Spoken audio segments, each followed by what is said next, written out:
பெரும்பாலான முஸ்லிம்கள் அல்லாஹ்வை நம்புகிறார்கள், இணை வைப்பு உள்ள நிலையில் அல்லாஹ் நம்புறாங்க. அப்ப இதனுடைய விளைவு நாம விளங்கணும். அல்லாஹ் தனக்கு இணை இல்லை என்பதை எந்த அளவிற்கு சொல்லியிருக்கிறாங்கிறத நம்ம தெரிந்து கொள்ளணும். நீங்க குர்ஆன் முழுக்க புரட்டி பார்த்தாலும் அதிகமாக அல்லாஹ் நமக்கு சொல்லக்கூடிய, ஒட்டுமொத்த மனித குலத்திற்கும் அல்லாஹ் சொல்லக்கூடிய, தன்னை ஏற்றுக்கொண்ட முஸ்லிம்களுக்கும் அல்லாஹ் சொல்லக்கூடிய ஒரு அம்சம் என்று சொன்னால், என்னை நீ நம்ப வேண்டும். எப்படி? என்ன மாதிரி யாரும் இல்லை, எனக்கு எந்த விதத்திலையும் இணை இல்லை, எனக்கு மட்டுமே உரித்தான பண்பு வேறு எவருக்கும் இல்லை, எந்த பொருளுக்கும் இல்லை, அப்படி நீ நம்பணுங்கிறான். 112வது அத்தியாயத்தில் அல்லாஹ் சொல்வது அதுதான்.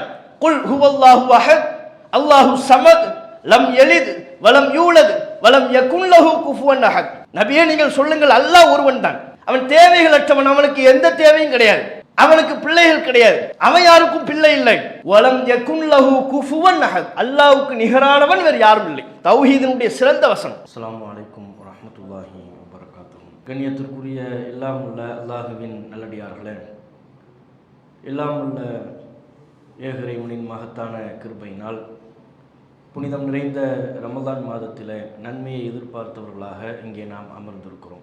அல்லாஹுவை எவ்வாறு நம்ப வேண்டும் என்கிற தலைப்பில் தொடராக அல்லாஹ் என்கிற படைப்பாளன் இருக்கிறானா, படைப்பாளன் இருக்கிறான் என்பதை உணர்த்தக்கூடிய உலகியல் பூர்வமான பகுத்தறிவு பூர்வமான சான்றுகள் என்ன, அந்த அல்லாஹ் எங்கே இருக்கிறான், அவனுக்கே உரித்தான உருவம் என்று அவனுக்கு இருக்கிறதா என்பது தொடர்பான செய்திகளை எல்லாம் பல்வேறு சான்றுகளோடு ஆதாரங்களோடு நாம் தெரிந்து கொண்டோம். அல்லாஹ்வுக்கு உருவம் இருக்குது, அவனை நாளை மறுமை நாளில் நாம் சந்திக்க இயலும் என்பது தொடர்பான செய்திகளெல்லாம் நாம் பார்த்தோம். அதில் கூடுதலாக நாம் தெரிந்து கொள்ள வேண்டிய ஒரு விஷயம், இப்போ அல்லாஹ்வுக்கு உருவம் இருக்கிறது, அவனுக்கு முகம் இருக்கிறது, அவனுக்கு கண் இருக்கிறது, அவனுக்கு கால் இருக்கிறது, அந்த அல்லாஹ் அரிசியில் அமர்ந்திருக்கிறான் அப்படின்னு நாம் சொல்கிறோம். ஆதாரங்களோடு, குர்ஆன் வசனங்களோடு, ஹதீஸுகளோடு நாம் சொல்கிறோம். அப்போ இன்றைய காலகத்தில் உள்ள கேட்கக்கூடியவர்கள், இப்போ இது பற்றிலாம் இன்றைக்கு சமுதாய மக்கள் மத்தியில் சொல்ல வேண்டிய ஒரு நிலை இருக்கிறதா? ஏன் அல்லாஹ்வுக்கு உருவம் இருக்குது என்பதை கூடவா முஸ்லீம்கள் அறியாதவர்களாக இருக்கிறார்கள்? ஏதோ நாகூர் ஹனீஃபா ஒரு காலத்தில் பாட்டு பிடிச்சாரு, அதை முஸ்லீம்கள் நம்பினார்கள், இன்றைக்கும் அப்படி இருக்கிறார்களா என்பன போன்ற சந்தேகம் கூட உங்களுக்கு பலருக்கு இருக்கும். இது ஏதோ ஒரு நாகூர் ஹனீஃபா பாட்டு, அதன் மூலமாக முஸ்லீம்கள்ட்ட அந்த நம்பிக்கை என்பதை தாண்டி அன்றைய காலகட்டத்தில் சில தர்ஜுமாக்குள்ள கூட குர்ஆனினுடைய மொழிபெயர்ப்புகள் இருக்கிறதல்லவா, இந்த குர்ஆன் மொழிபெயர்ப்புகளில் கூட அல்லாஹுடைய உருவம் தொடர்பாக வரக்கூடிய வசனங்கள், அல்லாஹுடைய உருவம் தொடர்பாக இடம்பெறக்கூடிய நபிமொழிகள் விளக்கத்தை எல்லாம் மாற்றி மாற்றி பொருள் செஞ்சு தர்ஜுமா வெளியிட்டார்கள். உதாரணத்திற்கு ஒன்று என்று நாம் சொல்வதாக இருந்தால், ஐஎஃப்டியின் சார்பாக குர்ஆன் மொழிபெயர்ப்பு ஒன்று கொடுக்கப்பட்டிருக்கிறது. அவங்க ஒரு மொழிபெயர்ப்பு வெளியிட்டிருக்கிறாங்க, அது பலரும் அறிந்திருப்பார்கள். அந்த மொழிபெயர்ப்பில் அல்லாஹுடைய அரிசி சம்பந்தமாக சொல்கிறாங்க பாருங்கள். உதாரணத்துக்கு நாம் சொல்கிறோம், அரபி மொழியில் அரிஷ் என்பதற்கு சிம்மாசனம் என்று பொருள். இந்த அரிசுனா என்ன? அரிசில் இருக்கிறான், அரிசிங்கிறது ஒரு பொருளாக இருக்கிறது, அதை மலக்குமார்கள் சுமந்து கொண்டிருக்கிறார்கள். இது தொடர்பான செய்திகள் எல்லாம் நேற்று ஆதாரத்தோடு நம்ம பார்த்தோம். இப்போ ஐஎஃப்டி குர்ஆன் மொழிபெயர்ப்பில் அவங்க எழுதுகிறாங்க, பக்கம் 1221, அதில் எழுதுகிறாங்க பாருங்கள், அரபி மொழியில் அரிஷ் என்பதற்கு சிம்மாசனம் என்று பொருள். அல்லாஹுவின் அரிசை பற்றி அறிய இயலாது.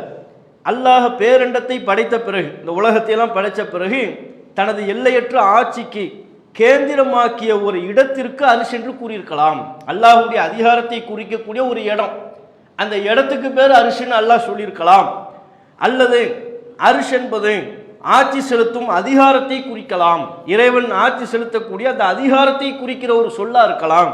ஆக இவ்விரு பொருள் கொள்ளவும் இங்கு இடம் உண்டு. அப்போ அரிசினா அல்லாஹ் அரிசியில் உட்கார்ந்துருக்கிறான்னு சொல்லிட்டான்னா அல்லாஹ்வுக்கு உருவம் இருக்குன்னு வந்துருதுல. அப்போ இறைவனுக்கு உருவம் இருக்கிறது என்கிற கருத்து வரக்கூடாது என்பதற்காக உருவமற்ற இறைவன் என்கிற ஒரு கருத்தாக்கத்தை மக்கள் மத்தியில் கொண்டு போய் சேர்க்கிற விதமாக ஐஎஃப்டியினுடைய மொழிபெயர்ப்பில் இன்றைக்கு பலரும் அந்த மொழிபெயர்ப்பை வைத்திருப்பார்கள். அந்த மொழிபெயர்ப்பில் தெளிவாக எழுதியிருக்கிறார்கள், அரிசிங்கிறது நம்ம புரிந்து கொள்ள முடியாது. ஏன் புரிஞ்சுக்க முடியாது? அல்லாஹ் குர்ஆனில் என்ன சொன்னாலும் அது அப்படியே சொல்லிட்டு போயிட வேண்டியதானே. அல்லாஹ் அரிசியில் அமர்ந்திருக்கிறான், அரிசை மலக்குமார்கள் சுமந்து கொண்டிருக்கிறார்கள் சொல்லிட்டு குர்ஆனில் என்ன இருக்கோ அதை அப்படியே சொல்லிடலாம்.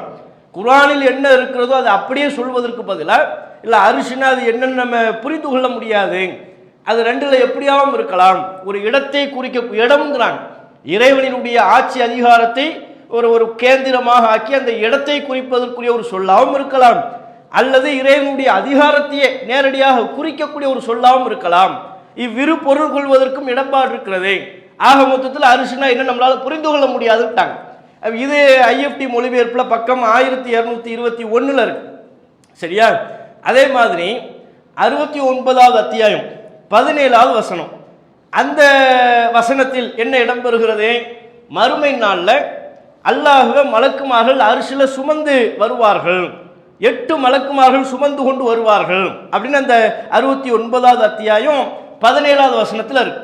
அல்லாஹ் அரிசில உட்கார்ந்துருப்பான், மலக்குமார்கள் மறுமை நாளில் அதை சுமந்து கொண்டு வருவார்கள். 8 மலக்குகள், 8 வானவர்கள் அதை சுமந்து வருவார்கள். இது குர்ஆன்ல இருக்கு. இதுக்கு அவங்க ஐஎஃப்டி மொழிபெயர்ப்புல விளக்கம் போடுறாங்க. என்ன விளக்கம் போடுறாங்க? இது ஐஎஃப்டி மொழிபெயர்ப்பு பக்கம் 1008. அதுல நீங்க பார்க்கலாம். மொழிபெயர்ப்பை பார்த்தாலே இது குர்ஆன் வசனத்துக்கு மாத்தமா இருக்கு அப்படிங்கிறத நீங்க தெரிந்து கொள்ள முடியும். என்ன விளக்கம் அதுல போடுறாங்கன்னா, இந்த வசனம் எது 69வது அத்தியாயம் 17வது வசனம், இதுல இந்த வசனம் முத்தஷாபிஹாத், முடிவான பொருள் கொள்ள இயலாத வசனங்களில் ஒன்றாகும். தீர்மானமா அதுக்கு பொருள் பண்ண முடியாது. முத்தஷாபிஹாத்னா என்ன? இரு பொருள் உள்ள ஒரு குழப்பமான, இப்படியா அப்படியான்னு தீர்மானமா சொல்ல முடியாது. அதுக்கு முத்தஷாபிஹாத்னு சொல்லுவாங்க. அப்படியான வசனம் இது. இந்த வசனம் முத்தஷாபிஹாத் அப்படின்னா என்ன? முடிவான பொருள் கொள்ள இயலாத வசனங்களில் ஒன்றாகும். அரிசி என்றால் என்னவென்று நம்மால் அறிந்து கொள்ள முடியாது. ஏற்கனவே சொன்னாங்கல்ல, அதே தான் திருப்பியும் சொல்றாங்க. அரிசி என்றால் என்னவென்று நம்மால் அறிந்து கொள்ள முடியாது. இறுதி தீர்ப்பு நாளில் அதனை 8 வானவர்கள் தூக்கி சுமந்து கொண்டிருக்கும் விதத்தையும் நம்மால் புரிந்து கொள்ள முடியாது. ஆனால் அல்லாஹ் அரிசின் மீது அமர்ந்து கொண்டிருப்பான், 8 வானவர்கள் அவனை அரிசுடன் சேர்ந்து சுமந்து கொண்டிருப்பார்கள் என்று எந்நிலையிலையும் கற்பனை செய்தும் பார்க்க இயலாது. அப்படி கற்பனை பண்ணி பார்க்க முடியல. அல்லாஹ் அரிசில உட்கார்ந்துகிட்டு இருக்கிறான் அப்படிலாம் நம்மளால சொல்ல முடியல. அதே மாதிரி அது 8 வானவர்கள் சுமந்து வருவார்கள் என்பதையும் கற்பனை பண்ணி பார்க்க இயலாது. அதே நேரத்தில் அல்லாஹ் அரிசின் மீது அமர்ந்திருப்பான் என்றும் குர்ஆனில் கூறப்படவில்லை. அல்லாஹ் அரிசில அமர்ந்திருக்க அர் ரஹ்மானு அலல் அர்ஷி இஸ்தவா, இறைவன் அரிசின் மீது அமர்ந்திருக்கிறார். குர்ஆன்ல தெளிவா இருக்கு. அவங்க மொழிபெயர்ப்பில் எழுதுறாங்க, அல்லாஹ் அரிசின் மீது அமர்ந்திருப்பான் என்றும் குர்ஆனில் கூறப்படவில்லை.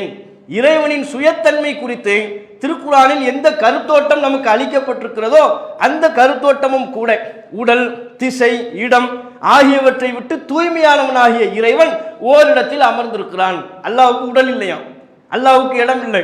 அதுல இருந்து அல்லாஹ் பரிசுத்தமானவன், உடலில் இருந்து பரிசுத்தமானவன். அல்லாஹ்வுக்கு உடல் இருக்குன்னு சொன்ன குர்ஆன்ல அல்லாஹ் தனக்கு எதை இருக்குன்னு சொன்னானோ, தனக்கு முகம் இருக்கு என்கிறான், தனக்கு கை இருக்கு என்கிறான், தனக்கு கால் இருக்கிறது என்கிறான். அல்லாஹ் எதை தனக்கு இருக்குன்னு சொன்னானோ அதை இவங்க இருக்குன்னு சொல்ல மாட்டேங்கிறாங்க. அப்படி சொன்னா அது ஏதோ பாரதூரம் கற்பனை பண்றாங்க. நமக்கும் உடம்பு இருக்குது, அல்லாஹ்வுக்கும் உடம்பு இருக்கு. அப்ப எப்படி ஈமான் கொள்ளணும் என்கிற அந்த குழப்பம், அதுல ஒரு தெளிவின்மை இருக்கிற காரணத்தினால அப்படி சொன்னா அது ஒரு தப்பா போயிடும்.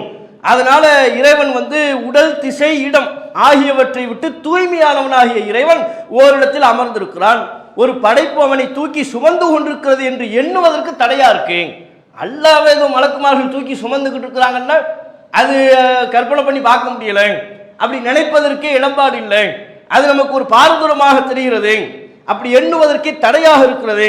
எனவே தோண்டி துருவி இதன் பொருளை நிர்ணயிக்க முயல்வது நம்மை நாமே வழிகட்டின் அபாயத்தில் வீழ்த்தி கொள்வதாகும். அப்படி பொருள் செய்வதை வழிகெடுக்கிறாங்க. இவங்களா தோண்டி துருவி அர்த்தம் வச்சு அதுக்கு என்னவா இருக்கும், இதுக்கு என்னவா இருக்கும், 8 வானவர்கள் சுமக்குறாங்கன்னா அப்ப அல்லாஹ்வுக்கு உடல் அப்படின்னு இவங்க தேவையில்லாத கற்பனைக்குள்ள போய் தோண்டி துருவி இவர்களை ஆராய்ந்து பார்த்து விட்டு இது ஒரு பெரிய வழிகட்டில் நம்மளை கொண்டு போய் விட்டு விடும். ஆகவே அல்லாஹ்வுக்கு உருவம் இல்லை, அல்லாஹ்வுக்கு உடல் இல்லை, அல்லாஹ்வுக்கு கண் இல்லை, அல்லாஹ்வுக்கு முகம் இல்லை. இது ஏதோ நாகூரணிப்பா பாட்டு கிடையாது. ஐஎஃப்டி மொழிபெயர்ப்பில் இவ்வாறு எழுதியிருக்கிறார்கள். ஐஎஃப்டியின் சார்பா மொழிபெயர்ப்பு செய்யப்பட்டிருக்கிற குர்ஆன் தர்ஜுமாவில் பக்கம் 1008 இவ்வாறு எழுதியிருக்கிறார்கள். அப்ப இந்த காரணங்களாலும் நாம இது குறித்து ஒரு தெளிவடைய வேண்டிய அவசியம் இருக்கிறது அப்படிங்கிறது தான். அது மட்டும் இல்லாம 68வது அத்தியாயம் 42வது வசனம் அல்லாஹ் அந்த வசனத்தில் சொல்றா, மறுமை நாள்ல யௌம யுக்ஷஃபு அன் சாக்கின், அல்லாஹ் தன்னுடைய கெண்டை காலை திறப்பான். கெண்டை காலை திறந்து காட்டுவான். எல்லாரும் சஜிதாவில் விழுந்துருவாங்க. யார் யாரெல்லாம் இந்த உலகத்தில் அல்லாஹ்வுக்கு கட்டுப்பட்டு வாழ்ந்தார்களோ, அல்லாஹ்வுக்கு பணிந்து வாழ்ந்தார்களோ அவங்கெல்லாம் மறுமை நாளில் இலகுவா சஜிதா செஞ்சிருவாங்க, அவங்களால முடியும். யாரெல்லாம் இந்த உலகத்தில் அல்லாஹ்வுக்கு கட்டுப்படவில்லையோ, உலகத்தில் அல்லாஹ்வுக்கு சஜிதா செய்து பழகவில்லையோ, அவர்களால மறுமை நாளில் சஜிதா செய்ய இயலாது. தொடர்ச்சியா அல்லாஹ்வுக்கு சஜிதா பண்ணிக்கிட்டு இருந்தா அங்கேயும் சாத்தியம்.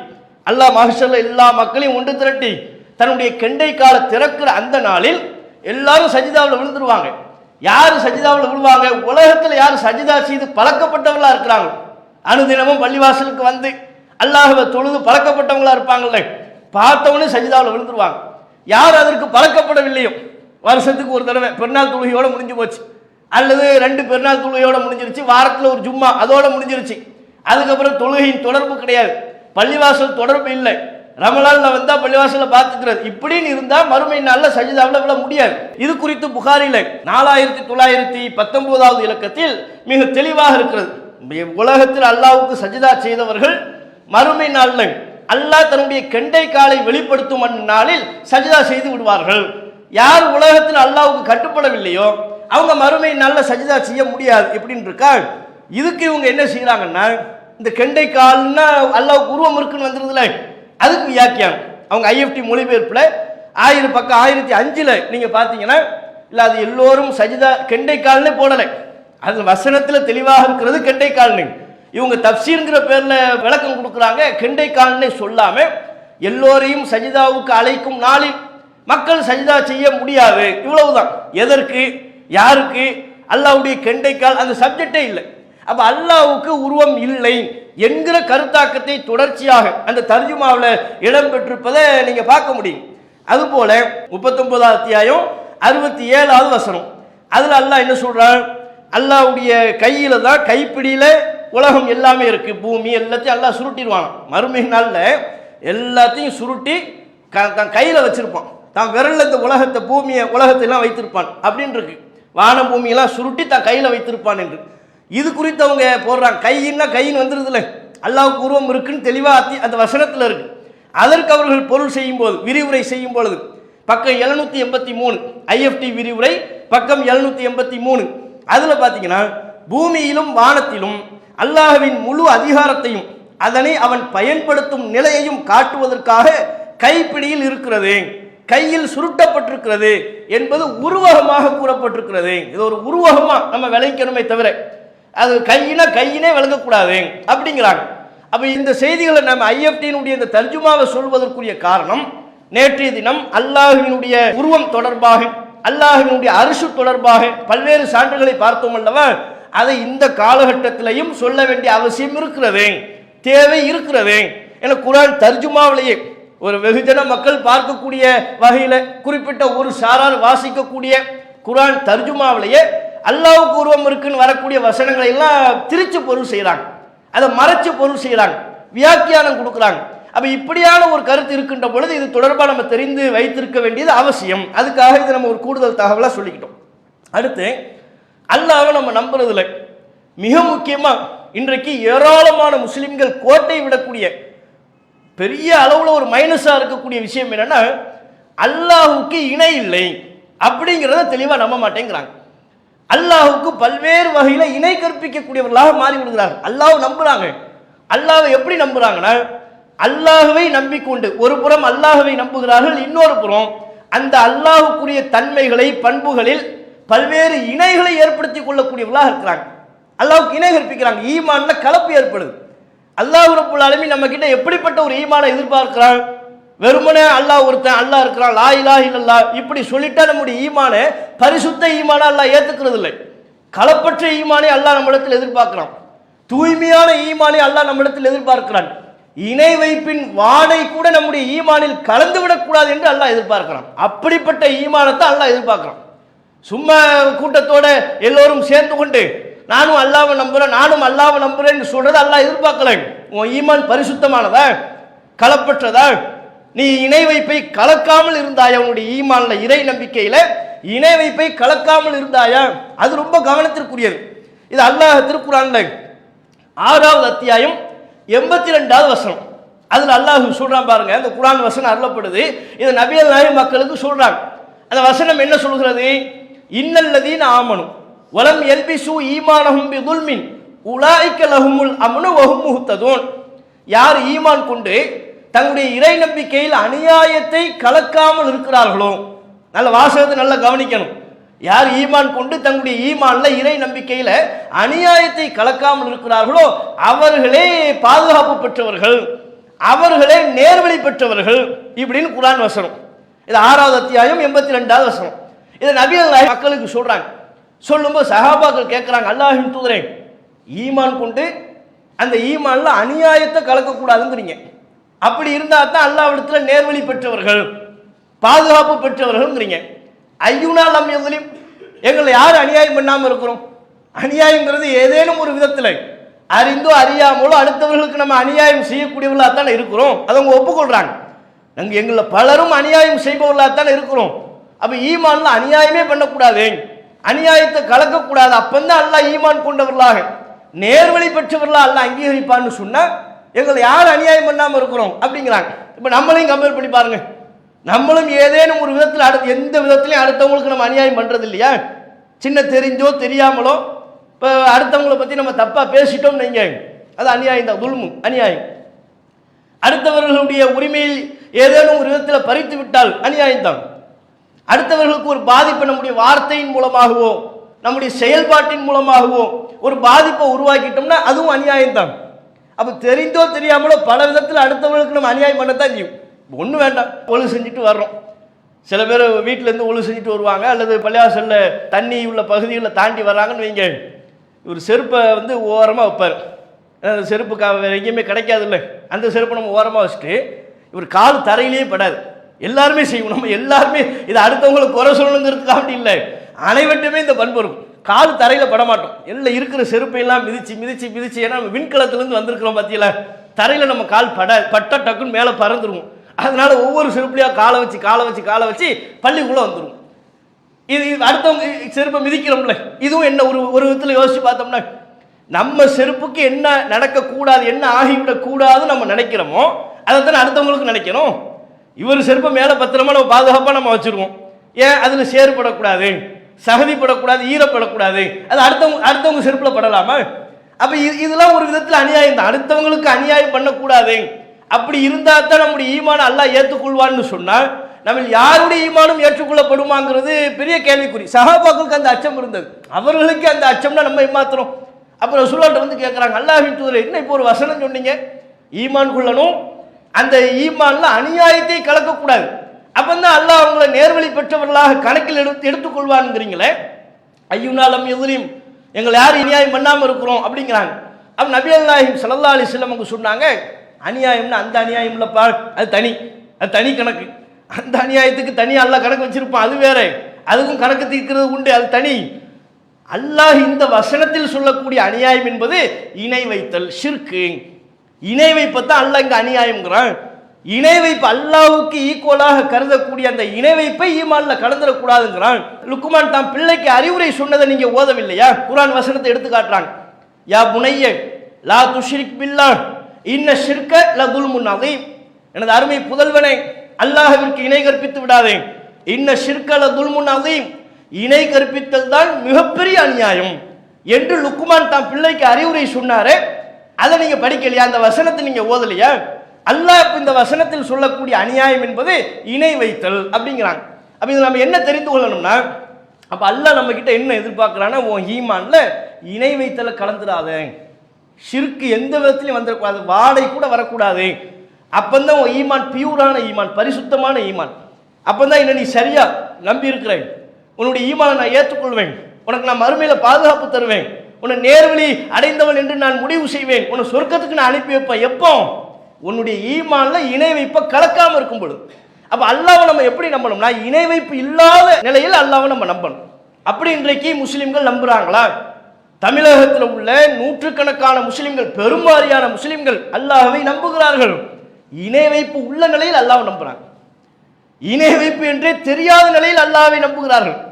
அல்லாஹ்விற்கு இணை கற்பித்துக் கொண்டு இணை வைத்துக் கொண்டு அதனுடைய விளைவுகளை பற்றி அறியாமல், அல்லது தாங்கள் இணை வைப்பில் இருக்கிறோம் என்பதையே புரியாமல் அது போன்ற காரியத்தில் ஈடுபட்டு கொண்டிருக்கிறார்கள். அப்ப இதனுடைய விளைவு நாம விளங்கணும். இணை வைப்புனா என்னது, எந்தெந்த விதத்தில் மக்களிடத்தில் இணை வைப்பு மாறுகிறது, அது இணை வைப்பாக ஆகிறது என்பதை அறிந்து கொள்வதற்கு முன்பு அல்லாஹ் தனக்கு இணை இல்லை என்பதை எந்த அளவிற்கு சொல்லியிருக்கிறாங்கிறத நம்ம தெரிந்து கொள்ளணும். திரும்ப திரும்ப நினைவூட்டப்பட வேண்டிய ஒரு விஷயம்தான். அல்லாஹ் ரப்புல் ஆலமீன் திருக்குர்ஆனில் சொல்லித் தருகிறார். 112வது அத்தியாயம். ஏகப்பட்ட இடங்கள் அல்லாஹ் திரும்ப திரும்ப எதை தெரியுமா நிலைநாட்டுறான்? எனக்கு இணை இல்லை, எனக்கு இணை கிடையாது, எனக்கு நிகர் கிடையாது, என்னுடைய தன்மை என்னுடைய ஆற்றல் உலகத்தில் யாருக்கும் இல்லை, எந்த பொருளுக்கும் இல்லை, என்ன நீ அப்படி நம்புங்கிறான் அல்லாஹ். நீங்க குர்ஆன் முழுக்க புரட்டி பார்த்தாலும் அதிகமாக அல்லாஹ் நமக்கு சொல்லக்கூடிய, ஒட்டுமொத்த மனித குலத்திற்கும் அல்லாஹ் சொல்லக்கூடிய, தன்னை ஏற்றுக்கொண்ட முஸ்லிம்களுக்கும் அல்லாஹ் சொல்லக்கூடிய ஒரு அம்சம் என்று சொன்னால், என்னை நீ நம்ப வேண்டும். எப்படி? என்ன மாதிரி யாரும் இல்லை, எனக்கு எந்த விதத்திலையும் இணை இல்லை, என்னுடைய பண்பு வேறு எவருக்கும் இல்லை, எனக்கு மட்டுமே உரித்தான பண்பு வேறு எவருக்கும் இல்லை, எந்த பொருளுக்கும் இல்லை, அப்படி நீ நம்பணுங்கிறான். 112வது அத்தியாயத்தில் அல்லாஹ் சொல்வது அதுதான். குல் ஹுவல்லாஹு அஹத் அல்லாஹு ஸமத் லம் யலித் வலம் யூலத் வலம் யகுன் லஹு குஃபுவன் அஹத். நபியே நீங்கள் சொல்லுங்கள், அல்லாஹ் ஒருவன் தான், அவன் தேவைகள் அற்றவன், அவனுக்கு எந்த தேவையும் கிடையாது, அவனுக்கு பிள்ளைகள் கிடையாது, அவன் யாருக்கும் பிள்ளை இல்லை. வலம் யகுன் லஹு குஃபுவன் அஹத், அல்லாஹ்வுக்கு நிகரானவன் வேறு யாரும் இல்லை. தௌஹீதினுடைய சிறந்த வசனம், ரசூலுல்லாஹ்வுக்கு ரொம்ப பிடித்தமான அத்தியாயம். அதனால தான் தொழுகையில் பல நேரங்களில் நபிகள் நாயகம் ஸல்லல்லாஹு அலைஹி வஸல்லம் அவங்க இதை ஓதுவாங்க. சுபூஹுடைய முன் சுன்னத்து பல்வேறு நேரங்களில் அல்லாஹ்வின் தூதர் இதை விரும்பி ஓதுவாங்க. ஒரு சஹாபி அதிகமாக இந்த அத்தியாயத்தை ஓதுவாங்க. தொழுகையில் முதல் ரக்காத்துலையும் இந்த அத்தியாயத்தை ஓதுறது, 2வது ரக்காத்துலையும் இந்த அத்தியாயத்தை ஓதுவது. அப்போ ரசூலுல்லாஹ் இடத்துல அந்த செய்தி சொல்லப்பட்டுச்சு, அல்லாஹ்வின் தூதரே குலுல்லா வகது தான், முதல் ரக்காத்துலையும் குலுல்லா வகது, 2வது ரக்காத்துலையும் குலுல்லா வகது, என்னன்னு கேளுங்கிறாங்க. அவர்கிட்ட கூப்பிட்டு, என்ன ஏன் இப்படி தான் ஓதிக்கிட்டு இருக்கிறீங்களா? ஆமாம், என்ன காரணம்? அவர் சொல்கிறார், எனக்கு இந்த அத்தியாயம் ரொம்ப பிடிக்கும், அல்லாஹ் பற்றி அப்படி சொல்லுது, அல்லாஹ் ஒருத்தன் அவனுக்கு தேவையில்லை, அவனுக்கு பிள்ளை இல்லை, மனைவி இல்லை, அவன் யாருக்கும் பிள்ளை கிடையாது, அவனுக்கு இணையே இல்லை, இப்படி சொல்வது எனக்கு ரொம்ப பிடித்தமாக இருக்காத, நான் திரும்ப திரும்ப தொழுகையில் ஓதுறேன் அப்படிங்கிறார். நம்ம ஆட்களும் ஓதுவாங்க, நம்மளும் தொழுகையில் முதல் ரக்காத்து 2வது ரக்காத்து திரும்ப திரும்ப ஓதுவோம், பிடித்த அத்தியாயங்கிறதுனாலையா, அதனாலேயே ஓதுவோம். ஓதுனா ஒரு நிமிஷத்தில் ஒரு ரக்காத்து முடிஞ்சிடும். நம்ம பல பேர் நோம்புக்கு வரும், ஃபஜ்ர் தொழுகைக்கு ஜமாத்துக்கு வருவோம்ல, அப்போ கூட என்ன இமாம் கொஞ்சம் சுருக்கி ஓதுனா நல்லா இருக்குமே, என்ன சுருக்கி அப்படி என்ன பெருசாக ஓதிப்படவில்லை, வல்ஃபஜர் ஓதிக்கிட்டு இருக்கிறாரு, அது கொஞ்சம் சுருக்கி ஓதுனா நல்லா இருக்கும். சில நேரத்தில் அவர் அஃபலா எந்தூர்வுனை இல்லது இப்படின்னு தான் ஆரம்பிப்பார். அதுவே நம்ம ஆட்களுக்கு இப்போ எதுக்கு அஃபலா எந்தூர்வுனை, ஏன் குலுல்லா வகதி இல்லையா, குலோது பிறப்பில் பழக்கு இல்லையா, அது தெரியாதா? எல்லாட்டுமே இந்த பலவீனம் இருக்கும்.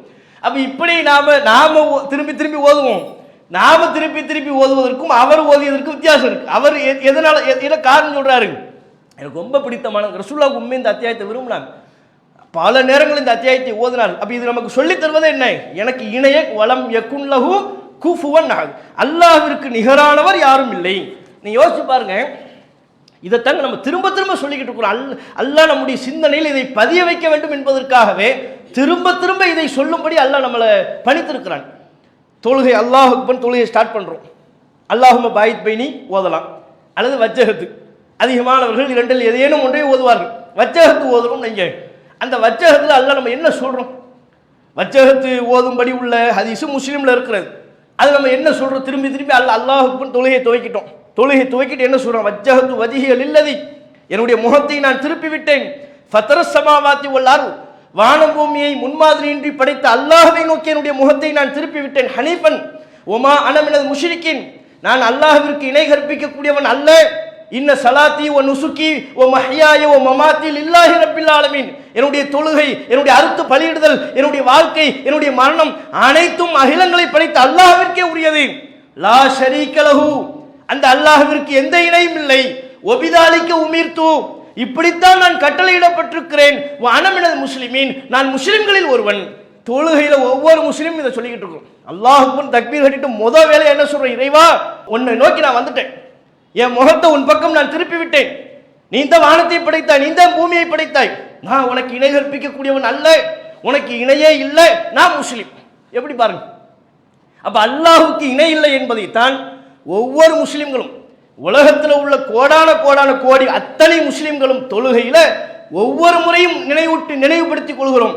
நமக்கு நாமே சொல்லிக் கொள்கிறோம், அல்லாஹ்வுக்கு இணை இல்லை, அல்லாஹ்வுக்கு இணை இல்லை, அல்லாஹ்வுக்கு இணை இல்லை, நான் இணை கற்பிப்பவன் அல்ல, நான் முஸ்லீம் சொல்லிக்கிட்டு இருக்கிறோம். ஆனால் பொருளை விளங்காமல் ஓதிக்கிட்டு இருக்கிறோம்.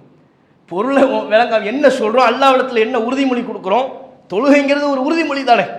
அல்லாஹ்வுக்கு முன்னால் பணிவாக நின்று கொண்டு அல்லாஹ்விடத்தில் உறுதிமொழி கொடுக்குறோம். அது உறுதிமொழி என்பதையே புரிந்து கொள்ளாமல் என்ன சொல்கிறோம் என்பதையே தெரியாமல் இருந்ததனுடைய விளைவு அல்லாஹ்வுக்கு இணை இல்லை என்று தொழுகையில் சொல்கிறோம், செயல்பாட்டில் அல்லாஹ்வுக்கு இணை உண்டாகி விடுகிறது.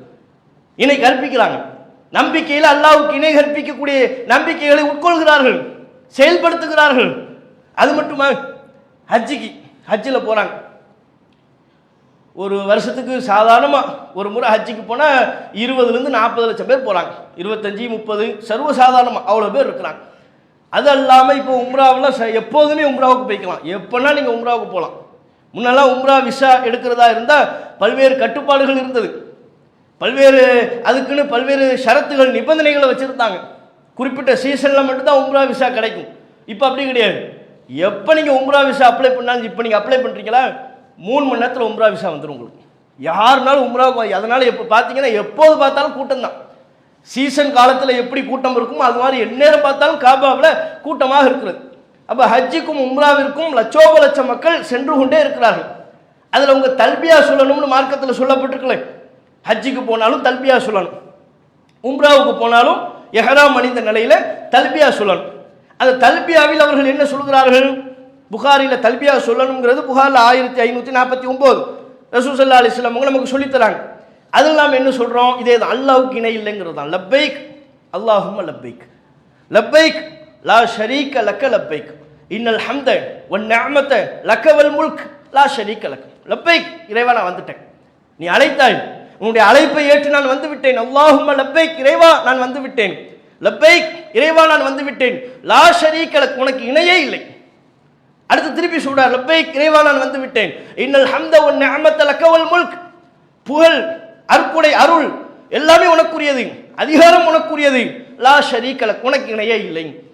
அப்போ தல்பியாவிலையும் அவர் திரும்ப திரும்ப எதை சொல்கிறார், இறைவா உனக்கு இணை கிடையாது, உனக்கு இணையே இல்லை, உன்னுடைய பண்பு உன்னுடைய தன்மை உன்னுடைய ஆற்றல் வேறு யாருக்கும் இல்லை, உனக்கு நிகரானவர் உனக்கு இணையானவர் யாரும் இல்லை, எந்த பொருளும் இல்லை.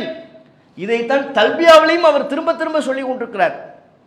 நீங்க இஸ்லாமிய வரலாறு பாருங்க, நபிமார்களை அல்லாஹ் அனுப்ப வேண்டிய தேவை எப்போது ஏற்பட்டது, எப்ப நபிமார்கள் அல்லாஹ் அனுப்புறார், எப்போது சமுதாயத்தில் இணை வைப்பு தலை தூக்குகிறதோ, அல்லாஹ்வுக்கு இணை கற்பிக்கக்கூடிய காரியம் உலகத்தில் பரவ ஆரம்பிக்கிறதோ, துளிர்விட ஆரம்பிக்கிறதோ, அப்போதெல்லாம் அல்லாஹ் ரப்புல் ஆலமீன் அந்த இணை வைப்பை வேறறுக்க வேண்டும் என்பதற்காக, களை எடுக்க வேண்டும் என்பதற்காக தூதர்களை அனுப்பி கொண்டே இருந்தார். தூதர்களின் வருகை என்பதை ஷிர்க் தலை தூக்கும் போதுதான், இணை வைப்பு தலை தூக்குகின்ற அந்த காலகட்டத்தில் தான் தூதர்களின் வருகையே தேவைப்பட்டது. இப்போ நபிகள் நாயகம் ஸல்லல்லாஹு அலைஹி வஸல்லம் அவங்க இறுதி தூதர் ஆயிட்டாங்க. ரசூலுல்லாஹ்வுக்கு அப்புறம் இன்னொரு தூதர் கிடையாது. அதனால தூதர்களின் வருகை முற்று பெற்று விட்டது. ஆனால் அதுக்கு முன்பு ரசூலுல்லாஹ்வுக்கு முன்பு வரையிலையும் ஒவ்வொரு காலகட்டத்திலையும் அல்லாஹ் எண்ணற்ற ஒவ்வொரு சமுதாயத்துக்கும் பல தூதர்கள் அனுப்புனார். அந்த தூதர்கள் அனுப்புகிற காலகட்டம்லாம் எப்போ, ஷிர்க் தலை தூக்கும் போது. அல்லாஹ் குர்ஆன்ல சொல்றான், 16வது அத்தியாயம் 36வது வசனம், வலக்கது பஅஸ்னா ஃபி குல்லி உம்மத்தின் ரசூல். ஒவ்வொரு சமுதாயத்துக்கும் நம்ம தூதர் அனுப்பணும். என்ன மெசேஜை கொடுத்துட்டு தெரியுமா, அனிஅ்புதுல்லாஹ வஜ்தனிபு தாகுத், அல்லாஹ் மட்டும் வணங்குங்க, தீய சக்திகளை வணங்காதீங்க, அல்லாஹ்வை தவிர்த்து உள்ள மற்றவைகளை நீங்கள் வணங்காதீர்கள். இந்த மெசேஜை கொடுத்து தான் ஒவ்வொரு சமுதாயத்துக்கும் தூதர்களை நாம் அனுப்பினோம். தூதர்கள் மக்கள் மத்தியில் சொன்ன பிரச்சாரம் என்ன, 4:36 வஅபுதுல்லாஹ அல்லாஹ் மட்டும் வணங்குங்க, வலா துஷ்ரிகு பிஹி ஷைஆ அல்லாஹ்வுக்கு நீங்க இணை கற்பிக்காதீங்க. அல்லாஹ்வுக்கு இணை கற்பித்தல்ங்கிறது ஒரு சாதாரணமான ஒரு டாபிக் அல்ல. அந்த இணை கற்பித்தல் பூமியில் உண்டாகிவிடக் கூடாது என்பதற்கு தான் தூதர்கள். இணை கற்பித்தல் மக்கள் மத்தியில் உருவாகும் பொழுது அதை உடனடியாக களை எடுக்க வேண்டும் என்பதற்கு தான் தூதர்கள் அல்லாஹ் தேர்வு செஞ்சு அனுப்பலாம். ஒவ்வொரு சமுதாயத்திலையும் தூதர்கள் ரத்தம் சிந்தினது எதனால, பல தூதர்கள் கொல்லப்பட்டார்களே எதனால, இந்த மண்ணில் இந்த பூமியில் இறைவனால் தேர்வு செய்து அனுப்பப்பட்ட இறை தூதர்களின் ரத்தம் சிந்தப்பட்டதே இணை வைப்பு செய்யாதீர்கள், ஷிர்க் வேண்டாம், அல்லாஹ்வுக்கு இணை கற்பிக்காதீர்கள் என்று சொன்ன காரணத்திற்காகத்தான் தூதர்கள் ரத்தம் சிந்தினார்கள். தூதர்கள் ஓட விரட்டி கொல்லப்பட்டார்கள். தூதர்களை நம்பிய மூமின்கள் நாட்டை விட்டு விரட்டப்பட்டார்களே. நபிகள் நாயகம் ஸல்லல்லாஹு அலைஹி வஸல்லம் அவர்களை பின்பற்றிய மூமின்கள், உத்தம சஹாபாக்கள், அம்மார் அவர்கள் கொல்லப்பட்டது ஏன், சுமையா அவர்கள் கொல்லப்பட்டது ஏன், யாசீர் அவர்கள் கொல்லப்பட்டது ஏன், ஷிர்க் வேணாம்னு சொன்னதுனால தான். லா இலாஹ இல்லல்லாஹ், அல்லாஹ் மட்டும்தான் கடவுள், அல்லாஹ்வுடைய இடத்துல யாரையும் வைக்கக்கூடாது. வைக்க மாட்டோம் என்று சொன்னார்கள். நீங்களும் வைக்காதீர்கள் என்று பிரச்சாரம் பண்ணாங்க. அதனால தான் இத்தனை சஹாபாக்கள் கொல்லப்பட்டாங்க. எண்ணற்ற சஹாபாக்கள், ஆயிரக்கணக்கான நபித்தோழர்கள், நபிகள் நாயகத்தை பின்பற்றிய ஏகத்துவ கொள்கையை ஏற்றுக்கொண்ட சஹாபாக்கள் கொல்லப்பட்டார்கள், இந்த பூமியை விட்டே மறைந்து போனார்கள் என்று சொன்னால் அதுக்கு காரணம் இந்த ஷிர்க்கை எதிர்த்து பிரச்சாரம் பண்ணதுதான். ஷிர்க் வேண்டாம்ப்பா என்று சொன்னதுனால தான் சஹாபாக்கள் கொல்லப்பட்டாங்க. மக்காவிலிருந்து மதீனாவுக்கு ஹிஜ்ரத் போனாங்கன்னு நம்ம படிக்கிறோமே. அபிசீனியாவிற்கு போனார்கள், மதீனாவிற்கு போனார்கள். ஹிஜ்ரத்துடைய வரலாறு நமக்கு சொல்வதில்லை. ஏன் போனாங்க? அவங்களா விரும்பி போனாங்களா? போகும்படி நிர்பந்தித்தார்கள், விரட்டி விட்டார்கள். மக்காவில் சம்பாதித்த பொருளாதாரத்தை எல்லாம் இங்கேயே விட்டு விட்டு போகும்படி நிர்பந்தித்தார்கள். தனி ஒரு நபர்களாக அவங்க அனாதைகளாக ஆதரவற்றவர்களாக செல்லும்படி விரட்டப்பட்டார்கள். ஒரு கட்டத்தில் நபிகள் நாயகம் ஸல்லல்லாஹு அலைஹி வஸல்லம் அவர்களே செல்ல வேண்டிய நிலை ஏற்பட்டது. இதெல்லாம் ஹிஜ்ரத்துங்கிற ஒன்று ஏற்பட்டது எதனால? ஷிர்க்கு தான். இணை வைப்பு வேண்டாம்னு ரசூல் பிரச்சாரம் பண்ண காரணத்தினால தான் ரசூல்லா மதீனாவுக்கு போகும்படியான நிலை ஏற்பட்டது. நபிகள் நாயகத்தை பின்பற்றிய சஹாபாக்கள் அபிசீனியாவிற்கும் மதீனாவிற்கும் ஹிஜ்ரத் செல்ல வேண்டிய நிலை ஏற்பட்டது. அப்ப இது ஒரு சாதாரண விஷயமா? இஸ்லாமிய வரலாறு இதுதாங்க இருக்கு, தௌஹீத் தாங்க இஸ்லாமிய வரலாறு. ஷிர்க் வேண்டாம், அல்லாஹ்வுக்கு இணை கற்பிக்காதீங்க இப்படின்னு சொன்னதான் இஸ்லாமிய வரலாறு. நூஹ் நபி பிரச்சாரம் பண்ணாங்கல்ல. இன்னைக்கு கூட நம்மள பலருக்கு இந்த ஷிர்க் டாபிக் எடுத்தோம்னு இங்க ஷிர்க்கு அது அதான் போதுமே, இதுக்கு மேலேயுமா? நாகூர் தர்காவுக்கு தான் கூட்டம் குறைஞ்சிருச்சே, பொட்டல்பூ தர்காவுக்கு தான் இப்போ யாரும் போகிறது இல்லையே, இதுக்கு மேலே திரும்ப திரும்ப இதை நம்ம சொல்லணுமா? நம்ம பலர் நினைப்போம். வாய்ப்பு இருக்கு, திரும்ப திரும்ப தான் சொல்லணும். நூஹ் நபி எவ்வளோ காலம் இருந்தார்? எத்தனை வருஷம் இருந்தார்? 950 வருஷம். 950 வருஷம் அவர் இருந்து பிரச்சாரம் பண்ணார்னு குர்ஆன் நமக்கு சொல்லுதுல. அவர் என்ன வரதட்சணை ஒழிப்பு பிரச்சாரம் பண்ணாரா? என்ன பிரச்சாரம் பண்ண? அவருடைய பிரச்சாரத்தை பற்றி குர்ஆன் நமக்கு சொல்லக்கூடிய செய்திகளில் பிரதானமானது எது? பலவற்றை பிரச்சாரம் பண்ணியிருப்பார். சமுதாயத்தில் காணப்பட்ட அநியாயம், அடக்குமுறை, அதை எதிர்த்தெல்லாம் குரல் கொடுத்திருப்பார், மறுப்பதற்கு இல்லை. அதிகமாக நூஹ் நபி 950 வருஷம் இருந்தார். அவர் அதிகமாக மக்கள் மத்தியில் செய்த பிரச்சாரம் என்று குர்ஆன் நமக்கு எதை அறிமுகப்படுத்துது? ஷிர்க் தான். ரசூல்லா காலத்தில் லாத்து, உஸ்ஸா, மனாத்து இப்படிங்கிற சிலைகள் இருந்துச்சு. நூஹ் நபி காலத்தில் வத்து, சுவா, யகூஸ், யஊக் இப்படிங்கிற சிலைகள் இருந்தது. ரசூல்லா காலத்தில் லாத்து, உஸ்ஸானா, நூஹ் நபி காலத்தில் வத்து, சுவா.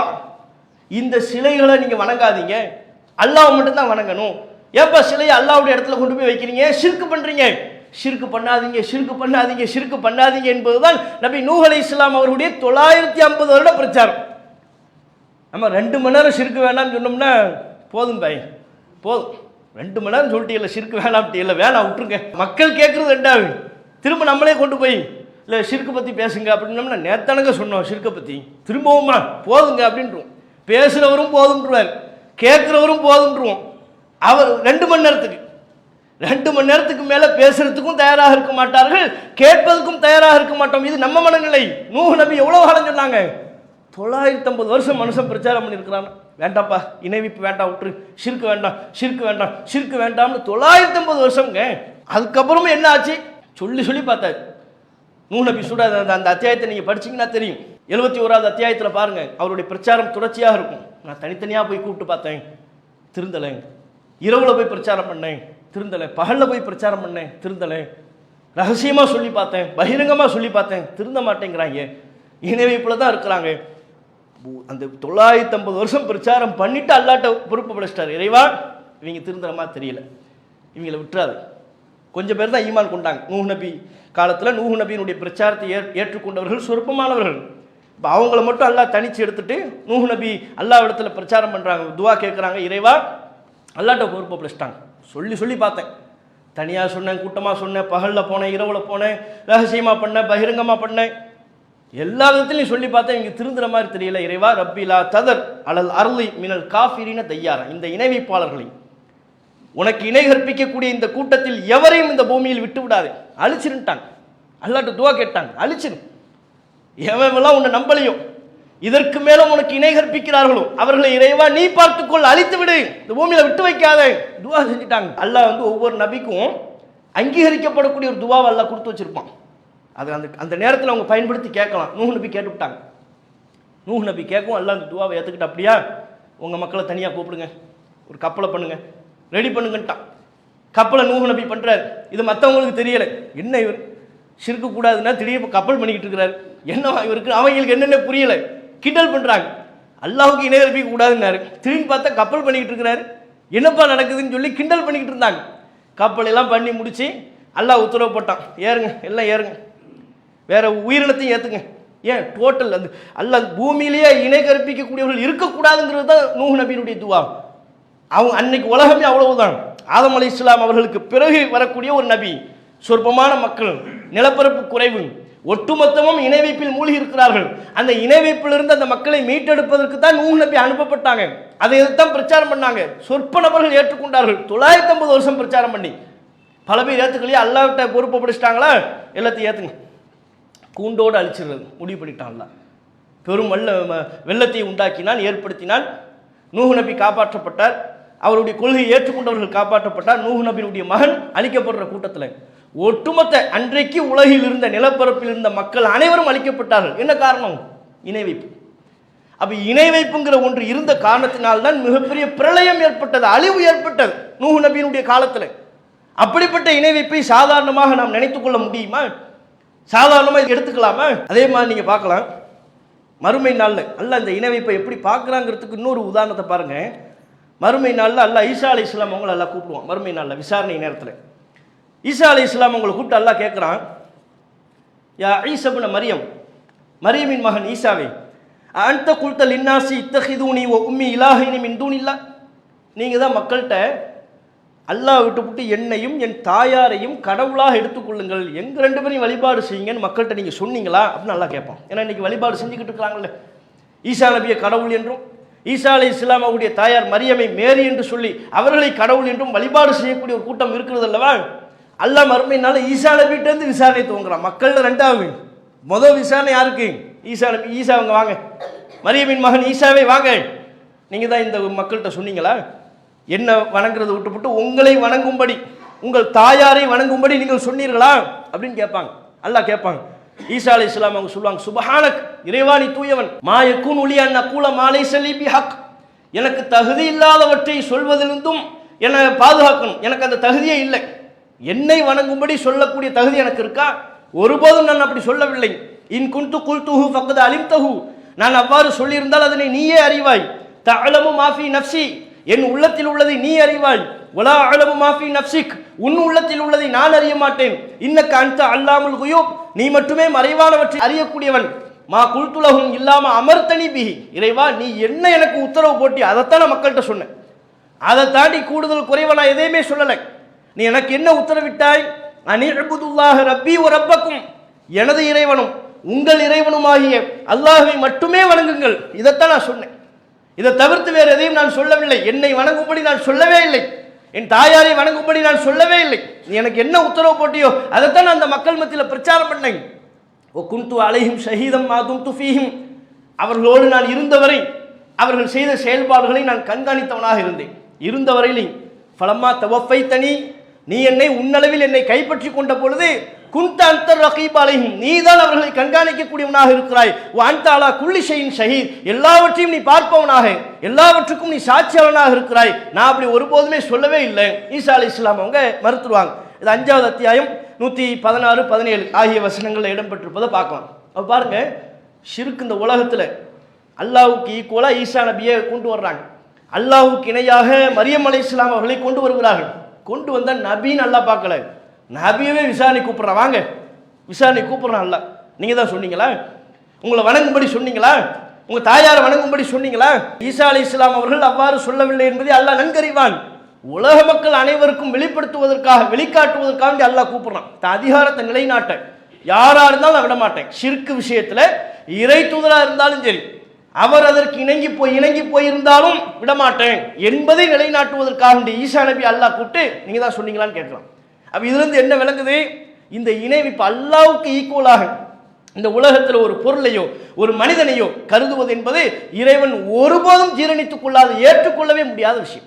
அதனால தான் குர்ஆன்ல நீங்க பார்க்கலாம், 19வது அத்தியாயம் 91, 92 மிகப்பெரிய விஷயத்தை அல்லாஹ் சொல்றான். இந்த இணைவிப்பை பத்தி எந்த அளவுக்கு அல்லாஹ் சொல்கிறான் என்றால், தக்காது சமாவாத்து யதஃபத்தர்ன மின்ஹு வ தன்ஷக்குல் அர்து வ தகீருல் ஜிபாலு ஹத்தா, வானம் யதஃபத்தர்ன மின்ஹு, வானம் கீழே விழுந்து விட பார்க்கிறது. அல்லாஹ் சொல்றான், வானமே கீழே இடிஞ்சு விட பார்க்குது. ஓ தன் ஷக்குல் அரும்பு, பூமி பிளந்து விட பார்க்கிறது. ஓ தஹீருல் ஜிபாலு, மலைகள் பெயர்ந்து விட பார்க்கிறது, தூள் தூளாக பெயர்ந்து விட பார்க்கிறது. எதனால? அந்த ரஹ்மானி வலதா, அல்லாஹ்விற்கு இவர்கள் பிள்ளை இருக்கிறார்கள் என்ற சொல்லை கேட்டு அல்லாஹ்வுக்கு இணை கற்பிக்கிறாங்க. அல்லாஹ்வுக்கு பிள்ளை இருக்குங்கிறாங்க. அல்லாஹ்வுடைய தன்மையை அவருடைய பிள்ளைக்கும் இருப்பதாக, அல்லாஹ்வுக்கு பிள்ளையே கிடையாது, இவர்களாக பிள்ளை என்று ஒருவரை கற்பனை செய்து கொண்டு அல்லாஹ்வுடைய இறைத்தன்மையை அவருடைய பிள்ளைக்கு இருப்பதாக வாதிடுகிறார்கள். அல்லாஹ்வுக்கு இணை கற்பிக்கிறார்கள். அல்லாஹ்வுக்கு இணை கற்பிக்கக்கூடிய இந்த செயலை பார்த்து வானம் இடிந்து விழ பார்க்கிறது. அப்ப இணை வைத்தல் என்பது சாதாரணமான விஷயம் அல்ல. வானமே கீழே இடிஞ்சு விழுந்துரும் போல இருக்கு, அந்த அளவுக்கு இவர்கள் இணை கற்பிக்கிறார்கள். பூமி பிளந்து விட பார்க்கிறது இவர்களுடைய இணை வைப்பின் காரணத்தினால். மலைகள் எல்லாம் பெயர்ந்து விட பார்க்கிறது இவர்களுடைய இணை வைப்பின் காரணத்தினால் என்று அல்லாஹ் சொல்கிறான். அப்ப எந்த அளவுக்கு அல்லாஹ் இந்த இணை வைப்பை தன்னுடைய கோபத்தை எப்படி பதிவு பண்றான் பாருங்க. நீங்க பண்ற இணை வைப்பு நான் சாதாரணமானது நினைச்சீங்களா? நான் அமைதியா இருக்கிறேன்னு நினைக்கிறீங்களா? எதுவுமே நடக்கலன்னு பாக்குறீங்களா? நடக்க தயாரா இருக்கு. வானம் அவ்வளவு கோபத்தில் இருக்கு, இடிஞ்சு கீழே விழுந்துரும், மலைகள்லாம் பெயர்ந்து தூள் தூளாக ஆகிவிடும், பூமி பிளந்து விடும். நீ அந்த அளவுக்கு ஒரு பெரிய தவறை செய்து கொண்டிருக்கிறாய். எனக்கு இணை இருக்கு என்கிறாய். எனக்கு ஈக்குவலாக ஒரு நபரை, ஒரு பொருளை, என்னுடைய படைப்பினத்தை எனக்கு முன்னால் கொண்டு வந்து நீ நிறுத்துறாய். இது சாதாரணமான ஒரு தவறு அல்ல என்று சொல்லி அல்லாஹ் ரப்புல் ஆலமீன் இப்படி சொல்வதை பார்க்கலாம். அதே மாதிரி நீங்க பாருங்க, 6வது அத்தியாயம் 83வது வசனத்திலிருந்து 88 வரையிலையும் நீங்க பார்த்தீங்கன்னா தொடர்ச்சியா பல நபிமார்களுடைய பேர் அல்லாஹ் சொல்றான். இந்த அளவுக்கு அல்லாஹ் ரப்புல் ஆலமீன் ஒரு தீமை குறித்து, ஒரு பாவம் குறித்து இந்த அளவுக்கு அல்லாஹ் சொன்னதே கிடையாது. எந்த அளவுக்கு இறைவன் இந்த இணை வைப்பை வெறுக்கத்தக்க ஒன்றாக, படுடேஞ்சரான ஒன்றாக பார்த்தா இப்படி சொல்லுவாங்கிறத நீங்க நினைச்சு பார்க்கணும். எப்படி சொல்றான்? பல இறை தூதர்களுடைய பேர் எல்லாம் பட்டியல் போடுறான்.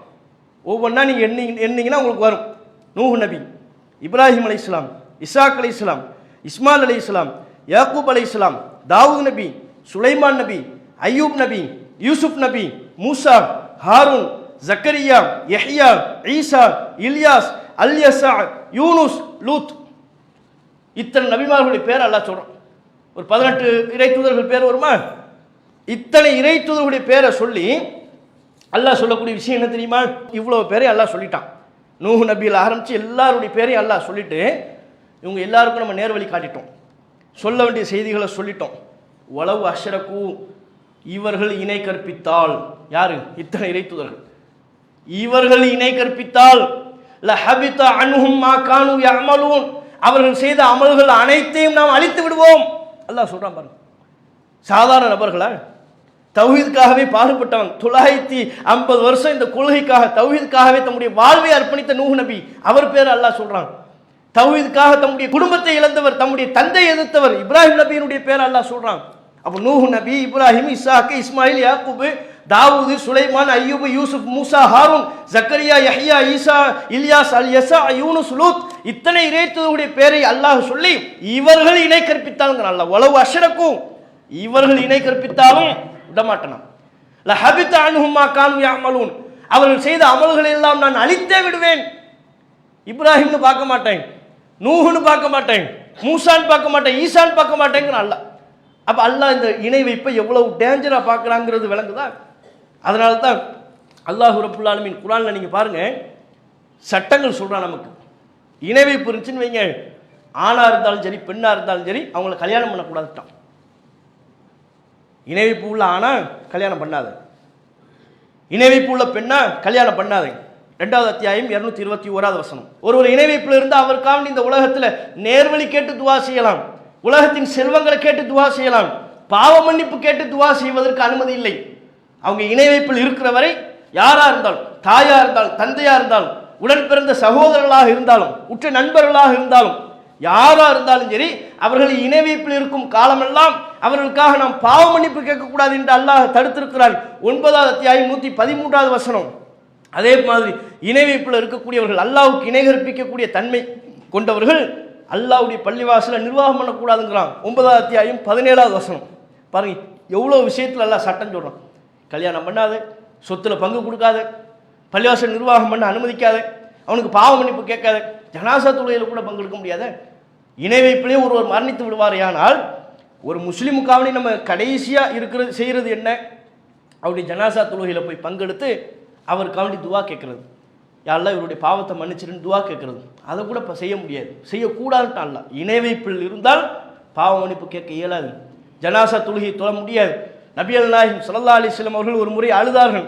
அழுத நிலையில் சஹாபாக்கள் கேட்டாங்க, அல்லாஹ்வின் தூதரை ஏன் அழுகிறீங்கன்னு கேட்டாங்க. நபிகள் நாயகம் ஸல்லல்லாஹு அலைஹி வஸல்லம் அவர்கள் சொன்னார்கள், என்னுடைய தாயாருக்காக பாவ மன்னிப்பு கேட்க நான் அல்லாஹ்விடத்தில் அனுமதி கேட்டேன், அல்லாஹ் எனக்கு அனுமதி தரல, அல்லாஹ் அனுமதி மறுத்துட்டான். அதே வேளை என் தாயாரை கபரை ஜியாரத் செய்வதற்காக சந்திப்பதற்காக நான் அனுமதி கேட்டேன், அதற்கு மாத்திரமே அல்லாஹ் எனக்கு அனுமதி கொடுத்தாங்க. கபரை போய் சந்திச்சுட்டு வாங்க, பொதுமையவாடி கபரை போய் சந்திச்சுட்டு வந்துருங்க, முடிஞ்சு போச்சு. பாவ மன்னிப்புக்கு அனுமதி இல்லை. ஏன்? நபிகள் நாயகம் ஸல்லல்லாஹு அலைஹி வஸல்லம் அவருடைய தாயார் இணை வைப்பில் மரணித்த காரணத்தினால். அப்போ அதை நினைச்சு அழுகுறாங்க, பாவ மன்னிப்பு கேட்க முடியலையே அப்படின்னு நினைச்சு, தன்னுடைய தாயாருக்காக பாவ மன்னிப்பு கேட்க அல்லாஹ் அனுமதி கொடுக்கலையே, கேட்க முடியலையே என்று நினைச்சு அழுகிறார்கள். அப்போ இந்த அளவுக்கு இணை வைத்தல், அல்லாஹ்வுக்கு இணை கற்பிக்கக்கூடிய அந்த தீமை என்பது, அந்த பாவம் என்பது ரொம்ப டேஞ்சரானது. அல்லாஹ்வுடைய மன்னிப்பை தடுத்துரும். அல்லாஹ்ட்டிருந்து நமக்கு வழங்கப்படுற இறைவனுடைய அருள் என்ன? மன்னிப்பு தானே. அல்லாஹ் நம்முடைய பாவங்களெல்லாம் மன்னிக்கணுங்கிறத நம்ம எல்லோருமே விரும்புகிறோமா இல்லையே? நபிகள் நாயகம் ஸல்லல்லாஹு அலைஹி வஸல்லம் அவங்க சொல்கிறாங்க, முஸ்லீமில் பதிவு செய்யப்பட்டிருக்கிற செய்தி, துஃப்தஹு அப்வாபுல் ஜன்னதி யௌமல் இஸ்னைன் வ யௌமல் ஹமீஸ். ஒவ்வொரு வாரமும் திங்கள் வியாழன் 2 நாளும் அல்லாஹ்வினுடைய சொர்க்கத்தின் வாசல் திறக்கப்படுகிறது. ரமலானில் சொர்க்கத்தின் வாசல் திறக்கப்படுதுன்னு ஹதீஸ் இருக்குல்ல, அப்படின்னா எப்படி நம்ம விளக்குறோம்?